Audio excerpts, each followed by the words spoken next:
I think people misunderstand. When you are the owner, remember, it's not that you are only the owner of the business. You own everything that needs to happen in that business to make sure you have clients, that you can hit your payroll, that you can do all these other things. So your commitment is what needs to happen. And if your team isn't covering it all for you, somebody's got to do it.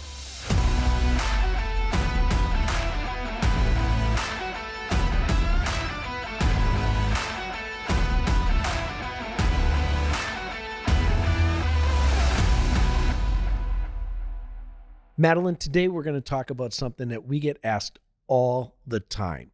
And it is all about what people call work-life balance. And as entrepreneurs, people always ask us, how do you balance work and life? And so I know you have some strong opinions on this. Yes. And I think it's a great topic because I think there's a little bit of a misconception that it's this perfect balance. What say you? I was asked this question on a questionnaire, and as I thought about it, that is such a myth. And I think people need to stop romanticizing the work-life balance, because in entrepreneurship, there's not such thing. There isn't, especially in the beginning stages, right? That you're trying to figure out how to do it. And I say life work balance as a definition of, can we play and work at the same time? That doesn't happen at the beginning stages of your career or whatever it is that you're trying to accomplish. It happens after you have established and created a foundation in your work environment that can allow you to move beyond that. So until we stop and really call it for what it is, the truth of the matter is that you're grinding, and you're grinding hard. And that could be 12 plus hours a day sometimes. And you have to be able to welcome that, because the amount of effort that you put into in the very beginning, it is what's going to create that paycheck that you're looking to accomplish. Because 6 figures doesn't happen overnight. Yeah, I totally agree with you. And I think when I look at, when you think about entrepreneurship in the launch phase and the grow phase, right, of the business you're creating, it's all about building and creating and pushing forward to create something even better that you can ultimately then hire people, and you can do other that allows you to have some balance in your life. But I remember when we started, we were nationwide, so we were going east to west coast. We're sitting in the middle. So our mornings started at about 5, 6 in the morning, because at that point it was 7:30, on the East Coast.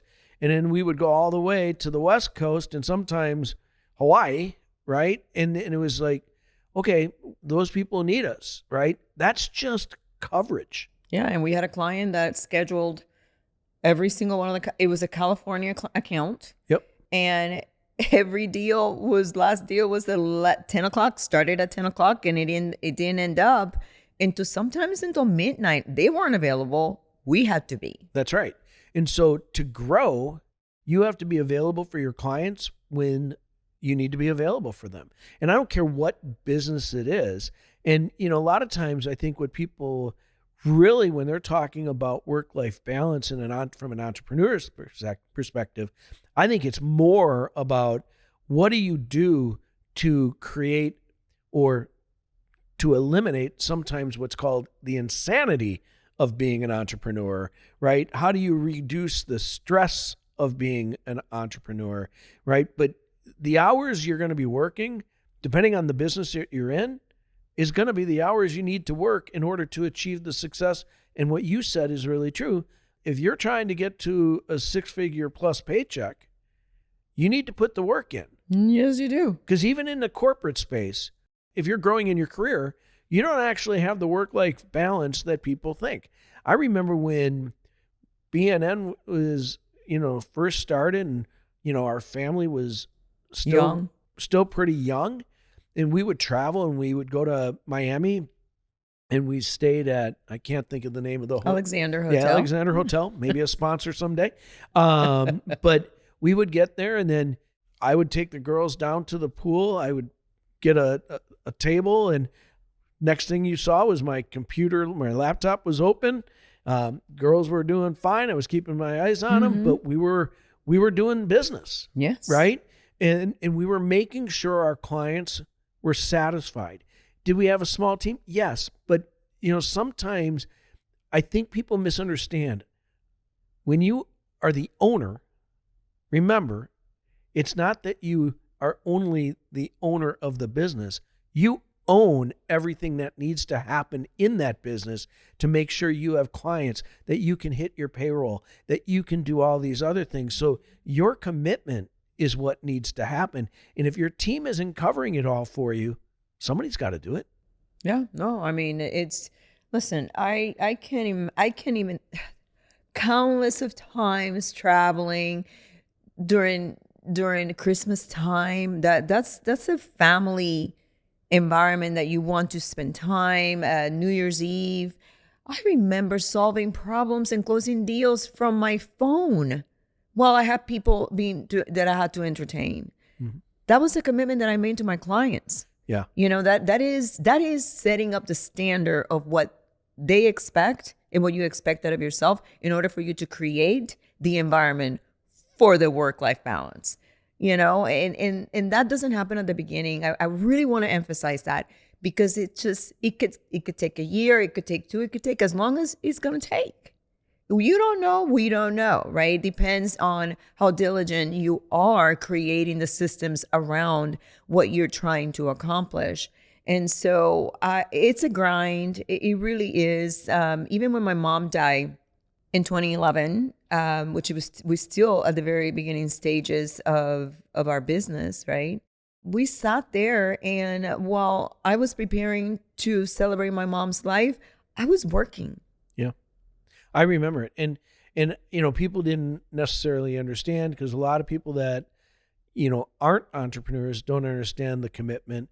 And I think there's this idea, and you hear this a lot, is I want to be in business for myself because I'm going to have more freedom. Oh gosh, that's another one. What does that really mean? Freedom. Well, freedom to do what? Well, exactly, right? I always say it's not freedom that you're looking for. You're looking for flexibility. And flexibility with the right foundation of your business will allow you the so-called freedom to spend money and go away and take vacation. That's the freedom that they're talking about. But there's no such thing. I think that, again, we romanticize the entrepreneurship life. It could be not so great, Well, and I think too, Madeline, a lot of people, and this is the phrase that I love it. The first time I heard you say it, and every time I think about it, it makes me remember something that's really important. What's that? Newer entrepreneurs try to compare themselves to people that have been in business for years. Yes. We can't compare ourselves to what somebody else has. We can use that as aspiration and a goal, an objective, something I'd like to achieve. But we can't compare somebody else's where they're at. And I think middle. They're to your beginning. And it just, I think so often that what people do is they think they see people that have done it and have been successful, but then they don't really look at the whole story. I think about Elon Musk. Whenever he launches something, I mean, I've never been with him, but I mean, I think that the fact that they keep telling the story must be true, is that he's the entrepreneur. He's got massive teams, but he's sitting in that office 12, 18, 24 hours a day, building his concept, building his idea to make it something special. Yeah. That's commitment. That's entrepreneurship, right? It's not pretty. It's a bloodbath. It's just that Instagram makes it look really nice, because people see the lifestyle of the individual that has worked very hard to get there, right? And maybe that's just a facade. Maybe it isn't real. And so stop looking and scrolling on Instagram and trying to live someone else's life, because that isn't your life today. I'm not saying that it can't happen. All I'm saying is that realistically, you have to take a step back, evaluate where you're at in your journey, do the thing, so then you can do the thing, whatever that is. And I think really what it ends up being, and especially for newer entrepreneurs or people that are launching new businesses, it's not going to be this perfect balance. But I remember when we first started, it was, okay, I want to go do a workout. Well, okay, maybe I have to get up 30 minutes earlier than normal. Maybe I have to squeeze it in. Maybe I have to be a little more precision. There's things that you can do to create what they think they need in work.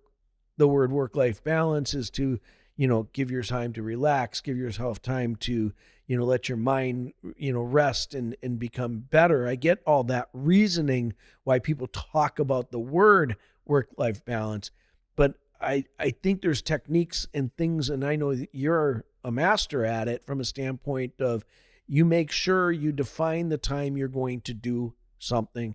Now, as we've progressed in our lives have changed a little bit, but for those people that don't know, we're in testing on a software. So if you're on testing in a software, we're committed to that, and that's taking time. And we no longer have you have work-life balance. No, I'm working.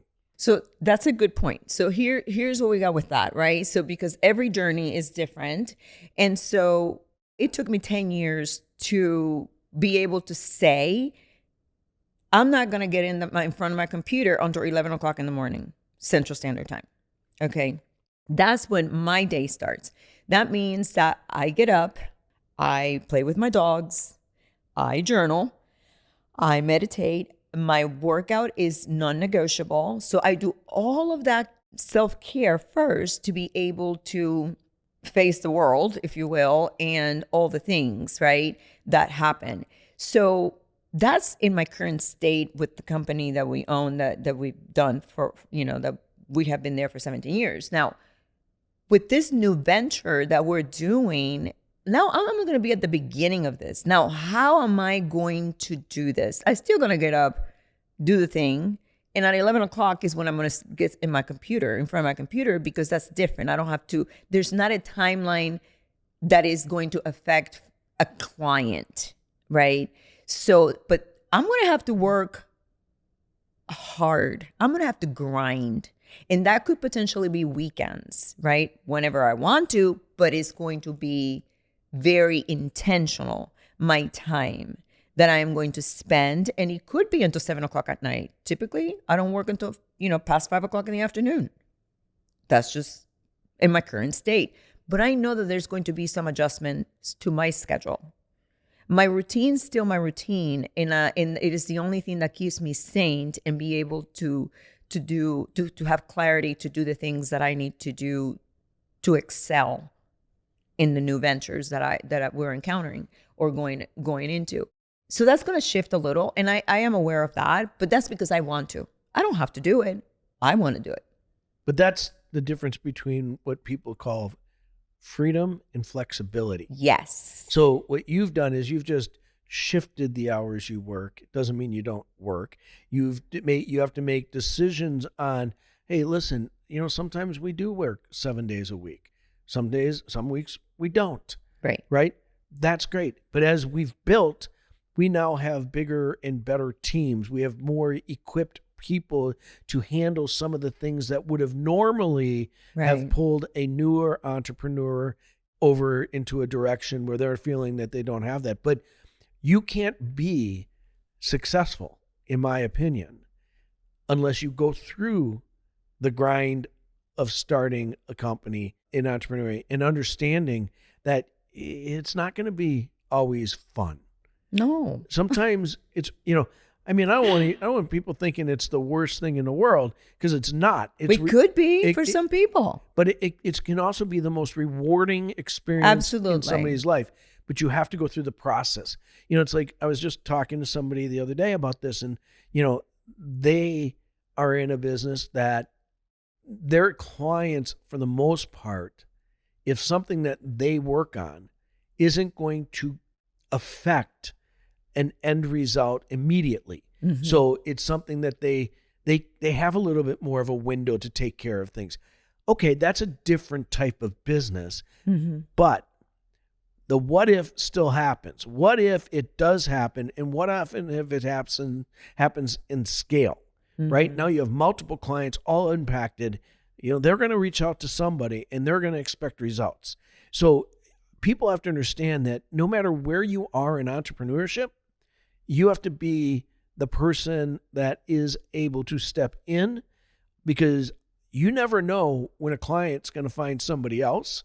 Mm-hmm. And if you're not taking and paying attention to your business in the early stages, trust me, somebody is looking to take you out.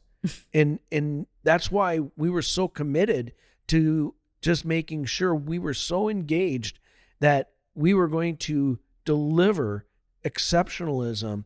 And yes, the potential risk to being so great is that people actually expect you to be so great All the time. all the time. Yeah. Which- and it happened. Which is honestly the greatest compliment a business can have, Yeah. right? So to me, I look at it as, you know, work-life balance is more, I mean, I think it's easier to discuss in the corporate world because you clock in, you clock out, you know, you have paid vacation. You know what? Entrepreneurs don't generally have paid vacation. Oh, you can make your own paycheck. Yep. Right? So you have to balance that, Mm-hmm. right? If you don't want to make a lot of money, don't work a lot. If you want to make more money, work more. Yeah. If you want to make more money, sell more. It's a pretty simple process. Yeah. Right? It's a simple math. You know. And so if you want work-life balance, quote unquote, then understand the risk that comes involved with taking more time and giving it to this side of your life. But the reality is, entrepreneurs wake up every morning and they love what they do, and they're not thinking about work-life balance. They're thinking about, I want to do something great. And if you go into work that way every day, yeah. then I'm going to build something that ultimately, yeah, I want to have people. But then, you know, you entrepreneurs want to build something else. You never stop. You never stop, because once you taste the success and what it takes to get there, you get it. And then you want more and more of it. And that is the difference between somebody that's interested in entrepreneurship and committed to entrepreneurship. They're very different, you know, and I think that people need to take a step back and say, why am I really want to be an entrepreneur? And what does that really look like? Yep. You know, I think that's a great way to finish, because what it's really doing is saying, we want you all to be extremely successful, but you have to determine what that level is, and you have to determine what you want in all the different aspects of your life. Mm-hmm. And then you have your map, and now you achieve whatever it is you want to achieve. So, you know, for me, guys, it really comes down to this. I love to go and do the work. I love to be busy. I love having the life we've created, the teams we support, and they support us. And ultimately, it's not necessarily about work-life balance in the quote-unquote term. It's about creating a life of flexibility that gives you the opportunity to build teams that support you to live the life that you desire. Until next time, see you soon. Let's get to work.